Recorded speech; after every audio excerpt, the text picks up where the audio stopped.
Hi everyone. Today we'll take a look at polar form.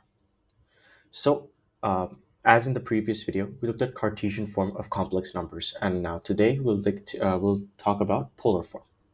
So, what is the need for studying polar form, right? I mean, Cartesian form essentially satisfies all the necessary conditions, right? We're plotting the points, we're finding the modulus, and stuff like that, right? Now, polar form is actually a much simpler way, or it actually condenses the Cartesian form. Okay, oftentimes, and this is the case when we have powers. Okay, so if I have, for example, let's say a plus ib raised to the power n, right? Now, this can be n can be 1, 2, 3, 4. It can even be a huge number. It can be like 27, right? So now if you have a to the power ib raised to the power 27, so you're gonna have to open this up, and when you try to opening this up, it'll take a really long time, right? It'll be really long, and because it's really long, there are really high chances of making a mistake. So to save time and to reduce your probability, to reduce the chance of making any mistake, we convert this to a polar form. And the general form which we do is r into cos of theta plus I times sine of theta. Okay, this is the general form. And if I have to expand this, it would be r cos theta plus I sine theta, where r cos theta is your real part, so your real part, and this is your imaginary part, right? So I forgot to put the r, so I'll just do that here. R sine theta, imaginary part. Okay, so let's draw a graphical representation of it, see what I actually mean when I say polar form. Okay, so let me draw just the first quadrant of a normal plane, right? So I'm going to draw a normal plane here,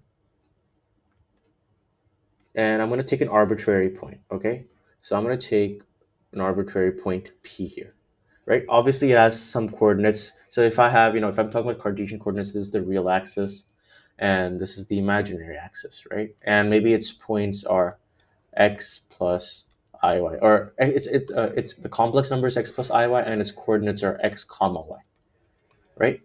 Now, if we have to represent this in terms of polar form, how would we do it? Well, let me draw this line right here. Okay, so it would be, I'll change the color first. I'll make light blue here, and if I make a line right here like this, right? And then I'm gonna break this line into its horizontal and vertical component. Okay, so it's gonna be like this, and then like this, right? So again, if you've never studied trigonometry, like I said, you will this will be a little bit confusing for you exactly what I've done. But if you've completed trigonometry, then this shouldn't be a new concept at all, right? So this would be my y, and this would be my x, right? And from the previous video, you remember the distance from the origin to the point is your modulus, right? So I'm gonna label that r. What r is my modulus, right? My modulus. So modulus of z, right? This is my complex number is, I'll change the color and write it. So my complex number is z is equal to x plus iy, right? Now I'll change the color again. So, and this is my theta, and my theta is the argument of z. So here, I'll write it here as well. Theta is the argument of z. And we'll discuss a lot more properties of theta as we move forward. Okay, so now I have my modulus and I have my angle, right? So my theta, or the argument, is basically the angle from the positive x-axis, right? That's all my argument is. Okay, so now how would we get our how would we write y in terms of r and theta? Well, we know our trigonometry, right? We know that sine theta is equal to opposite upon hypotenuse, right? So we know sine theta is equal to y upon r, right? So let's, if we multiply by r on both sides, we get y is equal to r sine theta, right? So let me write it here, r sine theta. Similarly, we know cos of theta is equal to x upon r. So x is r cos theta, right? R cos theta. So now what we just did was we just converted this into polar form by writing in terms of r and theta. We just condensed it, right? Nothing else. So now let me bring my what I wrote previously, right? I wrote z is equal to x plus iy. And we know x is r cos theta, and we know y is r sine theta. So let me rewrite it in terms of that. If I rewrite it in terms of that, what we have is z is equal to r cos theta plus I times r sine theta. And if I factor out the r, what I'm left with is cos theta plus I sine theta, right? And that's what I had here as well, right? It's the same thing. So I'm just explaining how I derive the entire thing, right? Well, again, let's just revise this really quickly. If I'm representing my Cartesian coordinates in terms of polar coordinates, what I have is my modulus and the angle or the argument, right? The argument of my complex number. And how I write y is basically r sine theta and x is r cos theta. I substitute them right here for x and y, and then I simplify and I factor out the r, right? So this is the general form of my complex number in terms of polar form, right? So now let's just look at one more simple concept, which is the modulus, right? Remember I told you modulus, what we do is we just reverse the sign of the imaginary part. So if we have modulus, right? Sorry, not the modulus, I mean the conjugate, right? Forgive me. So if we have the conjugate, our conjugate of z would be z bar would be x minus iy, right? So how would we write that in terms of polar coordinates? Well, I'll just give it to you first, and then I'll explain how I got it. So our conjugate would be r times cos of theta minus I sine of theta. I mean, you really don't need to know how I derive this. You can just have it memorized. But for those of you who are really curious, I'll just explain it really quickly.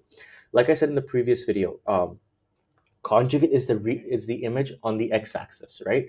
So let me draw my graph again. Take white, and if I draw my graph, right, this time I'm going to draw the first quadrant and the fourth quadrant really quickly. So I have something like this, right? And I have my point here, right? Point z is equal to r cos of theta plus I sine of theta, right?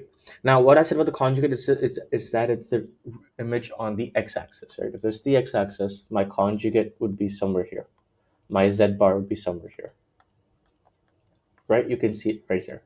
So what's happening is my theta is basically turning into negative theta, right? So if you, again, this is all trigonometry. If you have done trig, you would know this. Otherwise, this is new for you, and you can just simply, and if you really don't want to, you don't need to, think about it too much. If it's, killing your brain, just memorize that you just change the sign of this. But I'm going to explain anyways.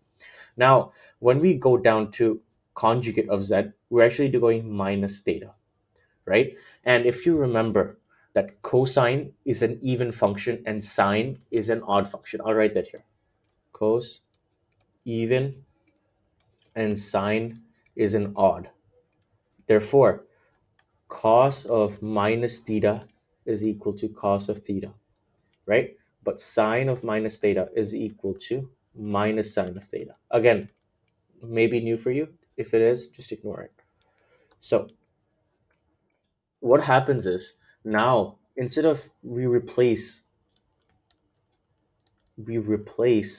theta with minus theta, right? So what we actually have is r times cosine of minus theta plus I sine of minus theta. And what we're left with is what I exactly wrote up here, right?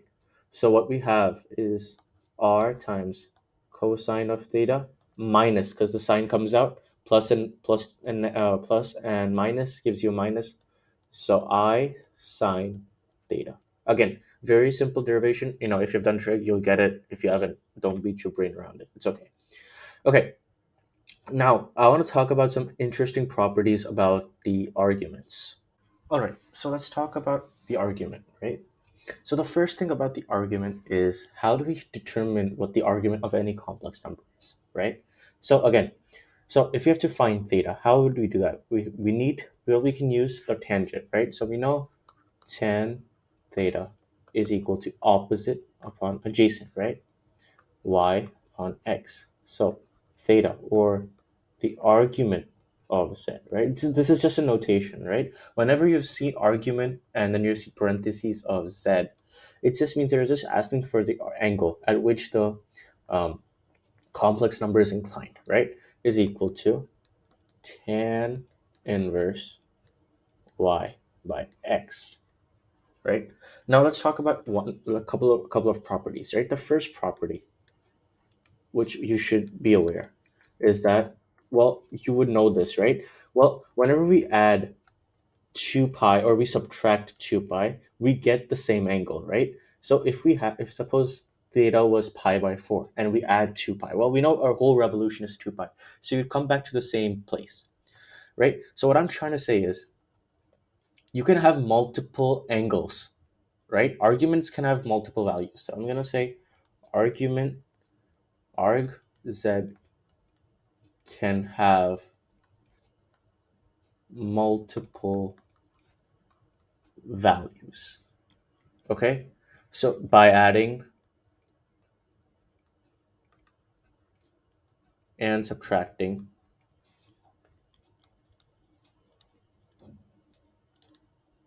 2 pi, right? Because whenever we add 2 pi, we go like this, or we subtract 2 pi, we go like this, right? Let me use the laser. So when we when we add 2 pi, we go like this. When we add 2 pi, we go like this. And when we subtract 2 pi, we go like this, right? And it doesn't matter, whether we add or subtract, we're coming back to the same place, right? Now that brings me to the second point, right? You must be wondering, how do we know which values of the argument to take, right? So the second point is argument of z will always be between pi and minus pi, okay? So what that graphically means is that you can only take values basically like this. So from here, like this. So this can be your theta, or like this. This can be your theta, minus theta, basically.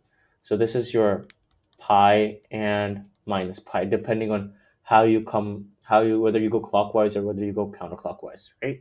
So this is the thing. And this is actually called, whenever you take the argument between minus pi and pi, it's actually called your principal argument, okay? Principal argument. And when, the question does not state which angle to take, you always assume the principal argument, right? Or if you have to assume, right? If you have to assume,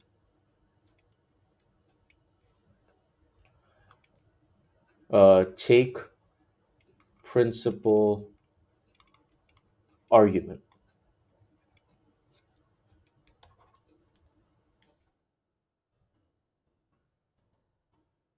All right. And, I'll just write, like this. So I can say theta plus or minus 2n pi, like this, right? So these are a few properties, right? Let's take a look at one more property. So this one is quite of a simple one, and there are no direct applications, but I think it's kind of important to keep. So if z is equal to 0 plus 0 I, right? This complex number cannot be this complex number. Let me write it. Cannot be represented by any argument and can only be represented by its modulus, which is 0. So basically we're talking about the origin point, right? Because there is no, it's just a dot right on the origin, and therefore there is no um, acceptable argument that can be taken, right? Now let's take an example. Let's take a very simple, straightforward example based on whatever we've done so far from polar coordinates, right? So I'll take uh, pink, okay? So let's take an example. So the example is convert z is equal to -1 minus I to polar form, right? So now let's plot this first, right?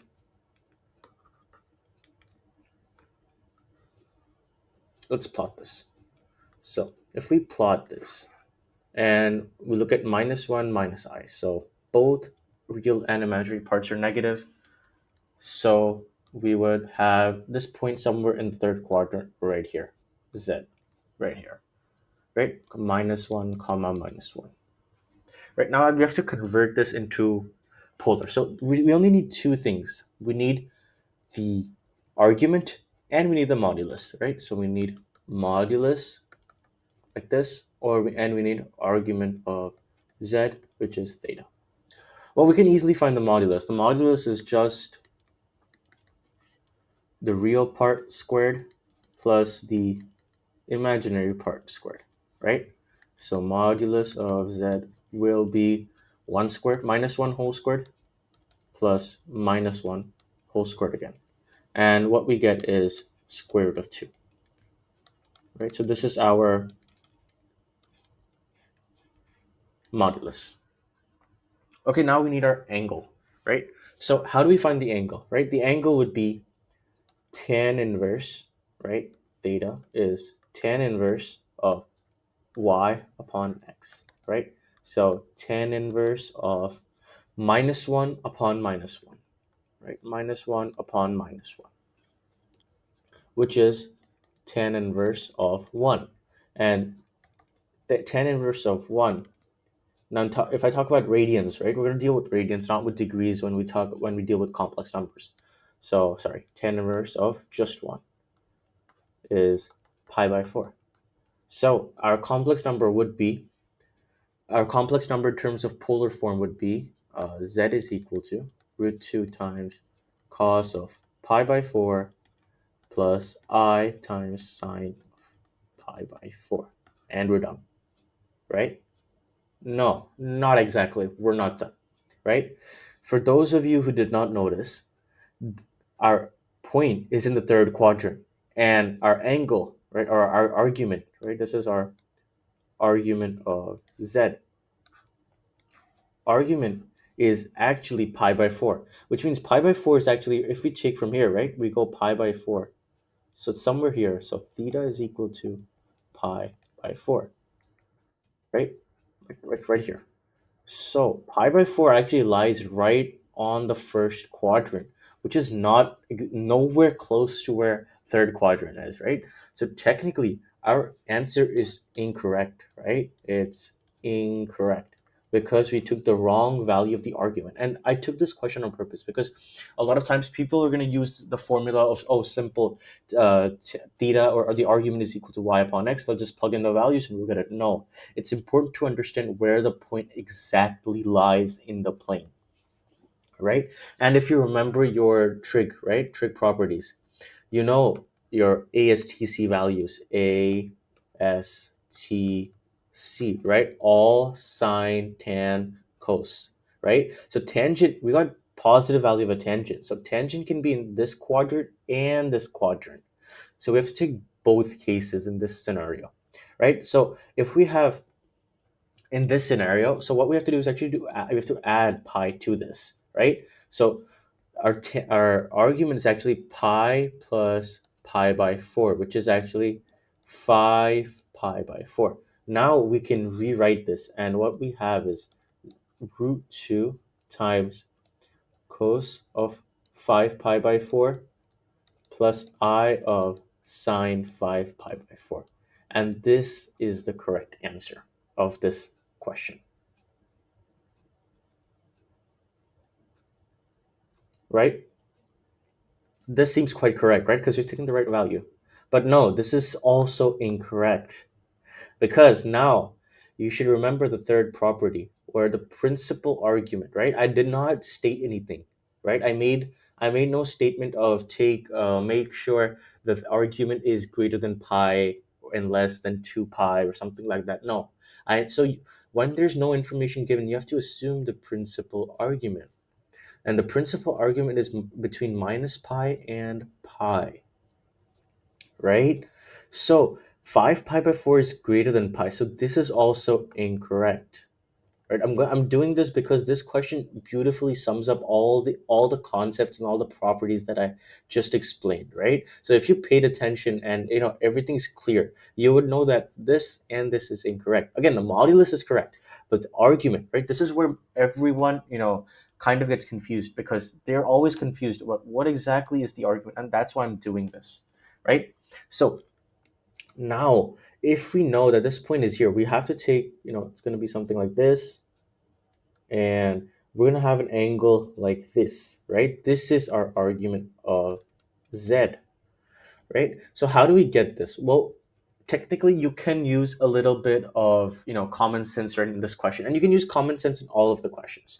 So if you see this, you see this as pi by 4. So if this is pi by 4, this also must be pi by 4, right? And we know a straight line is pi radians, so we can do pi by 4 minus pi, right? So our actual argument of z actually becomes pi by 4 minus pi because we need negative angle here. Our argument is actually going to be negative, right? If it's in the third and fourth quadrant, our argument is going to be negative. If it's in the first and second quadrant, argument is going to be positive. You know what? I'll make a note of that as well. So just before that, I'll finish this. So we'll actually have minus 3 pi by 4. And therefore, our actual conversion into polar form would be root 2 times cosine of theta. Sorry, not theta. I'll put the angle in. So would be minus 3 pi by 4 plus I sine minus 3 pi by 4. And you can check your question by just evaluating this, right? So we can do root 2 cosine of 3 pi by 4 because it's the same thing. I put minus or I don't put minus, it's an even function. So it doesn't make a difference. I'll take out the minus sign here. So I'm going to put I of sine 3 pi by 4. And if I simplify this, I know cosine of 3 pi by 4 is minus 1 by root 2. So root 2 times minus 1 by root 2 minus I sine. I know sine 3 pi by 4 lies in the second quadrant and sine is positive in the second quadrant, so I don't have to do anything. I can just write 1 upon root 2 here. And I'm also going to multiply by root 2 here, right? I'm going to open this, distribute it in both places. So I'm left with minus 1 minus I, right? And I get the same thing. I'm back to square one, right? I get the same thing again. So I know I've done it correctly, right? So I'll just highlight this in a different color just so the final answer is visible. So the final answer was this, right? This was my final answer. Just a second. Right, here we go. This is the final answer. So I'm going to make a note here one more time, and I'll make a small note in orange, and I'll say note argument. So I'll say principal argument, right? Because we're talking about principal argument only. So principal argument of z is equal to positive when z is in Q1 and Q2, right? Quadrant 1 and quadrant 2, right? And second point is principal argument of z is negative when z is in Q3 and Q4. 4, right? So this is a few important properties that you need to that I just explained, and I gave a really nice application of it, right? So again, let's do a few more examples just so your concepts are a little bit more clear. All right, let's look at this example. So the question says, find modulus of z and principal argument of z is equal to this complex number that's given. So if you remember the general form that we had, with it was z is equal to r times cos of theta plus I sine theta. So where r is modulus of z. So if we look at this equation, right, let me change the color. So if we look at this, we can see clearly that 6 is our modulus, right? So that's one part is done, right? Now we have to find the principal argument. So if we look at this, we have to find 310 degrees, right? That's no problem. We can convert radians to degrees. That's fine. Now we'll work with this in degrees only. We'll give the final answer in degrees. But what I said about principal argument was that principal argument has to be between minus pi and pi. So if we have to convert this into degrees, we're just saying minus 180 to 180 degrees, right? Now, so if we plot this point, right, it's something like this. So if I plot this, I'm gonna have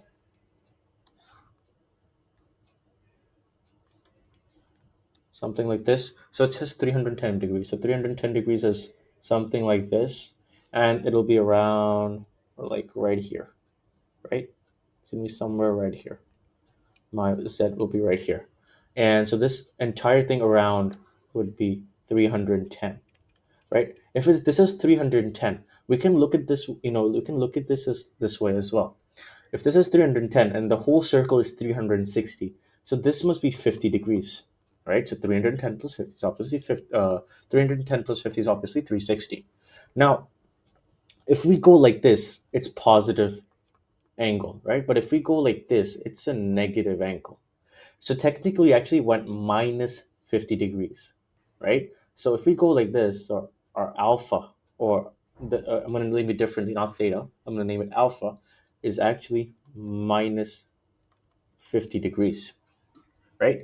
So now we know that our principal argument has to be minus 180, between minus 180 and 180, and we actually have it right here, right?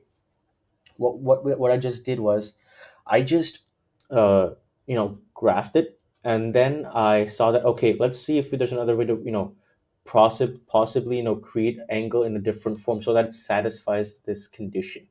And the only way I could did it was just by changing the direction. So instead of going clockwise, I'll go anti-clockwise, and that will allow me to match this condition. Obviously, minus 50 degrees is greater than 180, and it's less than 180. So my principal argument, right? Principal argument of said is minus 50 degrees. Now, another way you can do this, and if this seems a little bit confusing, what you can do is, the angle or theta is 310 degrees. Now, you also know that if I add 2 pi or I subtract 2 pi, nothing's going to happen, right? I'm going to come back to where I was, right? So I'm going to take a full circle, whether it's positive or whether it's a clockwise sense or an anti-clockwise sense. It doesn't matter, right? So what I can do is I can add 2 pi or I can add 360. And if I add 360, what do I have? If I add 360, I get 670 degrees.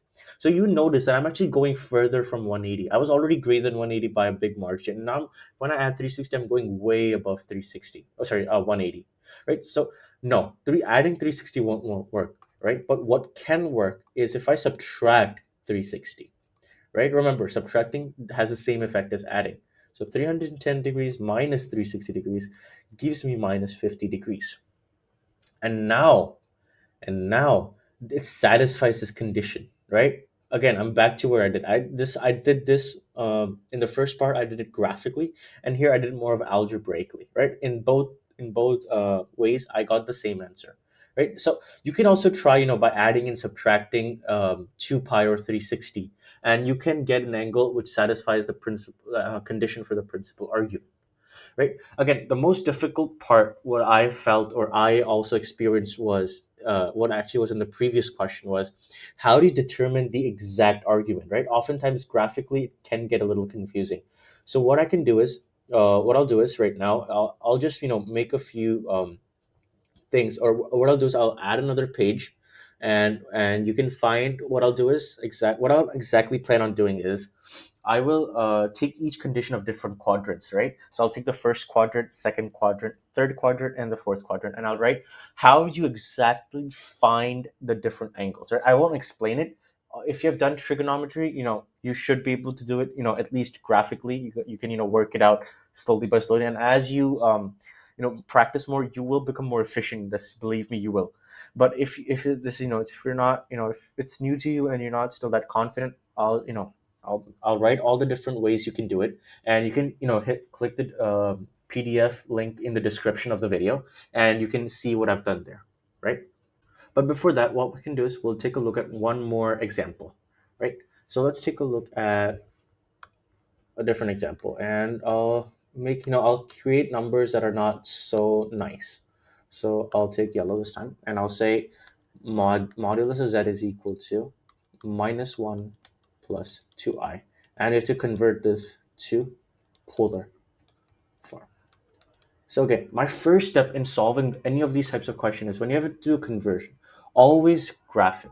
When we get a visual representation of what you're actually doing, it makes your life a lot more easier, especially when trigonometry comes in, right? So let me make a better straight line, and then we have something like this. So I'm supposed to find the polar form of this, right? So polar form, so -1 plus 2i. So -1 here, and maybe 2i right here. So my z is right here, right? And let me draw a straight line, right? So this will be my modulus or my r, right? And what would be my argument, right? In this case, my argument will be this way. This would be my argument, or theta, right? So let's find the modulus first, because that's the easiest thing to find. You don't have to do anything in that, right? All you have to do is modulus of z, apply your simple formula. So if I do that, -1 whole squared plus 2 whole squared, what I'm left with is 1 plus 4, and my modulus is square root of 5. And I'm going to leave it like this. No problem. Sometimes you're going to get some weird numbers, and it's okay to have them. There's no issue. Now I have to find my argument, right? So now what I'm going to do is I'm going to break this up. I'm going to explain how I solve it, okay? So I'm going to zoom into the second quadrant only. When I zoom into the second quadrant, let's look at what we have. So when I zoom in, right? So we have something like this and like this, right? And our point is right here, like this, right? So let me draw a right angle triangle here. Let me change the color of the dotted line. So if I change the color and I draw this, right? What do I have? I have 1, 2, 3, 4, this, and then like this, right? So this is my y, this is my x, right? And this is my z. And I know that my y is 2 and my x is 1. I'm just talking about the magnitude. Forget the sign in this case. So just forget it. Ignore that it exists. So like this. Now, I have to find like an angle like this, right? Like that. Well, I know this is 90 degrees. So forget this. Let's just look at this angle. Let's focus on uh, this angle only. I'm going to name it alpha, right? I'm going to name it. So basically, theta is equal to pi by 2 plus alpha, right? That's what my entire theta is going to give us, right? So now how do we find this? So if I rotate this, or if you see this without rotating, you can see a right angle triangle right here, right? And you can basically figure out the angle by doing what? My tan is equal to opposite upon adjacent, right? So if I do that, what do I get? I get tan alpha is equal to 1/2, right? That's it. That's all I'm doing, nothing else, right? Nothing too crazy. So now what I have, my alpha is tan inverse half. And now my theta will be pi by 2 plus tan inverse half. So this is my actual argument now. That's it. I've found my argument. I've just broken it up into different pieces. Another approach which you could have used is I'm telling you right now, you're not gonna get a very nice number like you did in the previous question with pi by pi by 4 or minus 3 pi by 4. You're gonna get some weird wild answers. I'm leaving in terms of this only. What you could have also done was you could have found this angle. You could have let me change the color. You could have found this angle, and I'm going to name it beta, right? You could have found beta, and then you could have done my argument of z is basically pi minus beta, because in this case, I would have had this would have been beta, right? So I could have done pi minus beta. Beta would have been tan inverse. For those of you who want to try, you can try it out. Tan inverse. This is 2, and this is 1, so it would have been tan inverse 2, right?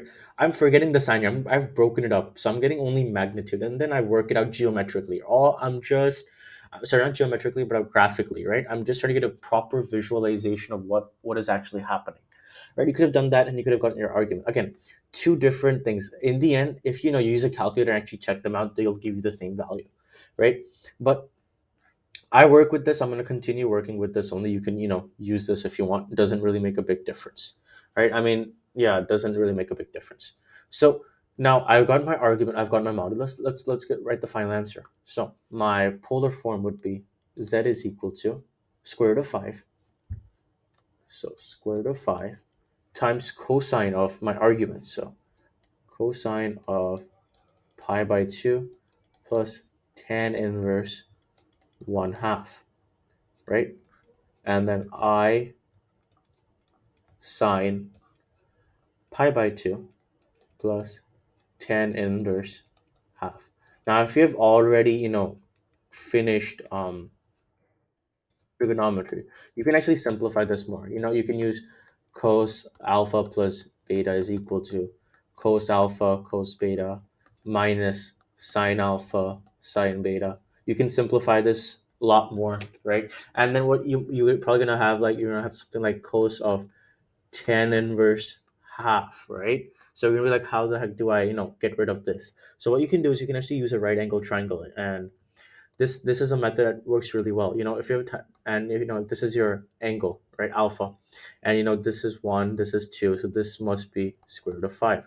So cosine of and this is alpha, right? This entire thing is alpha. So cosine of alpha is basically adjacent upon hypotenuse, which is 2 square root of 2 root 5. Sorry, 2 upon square root of 5.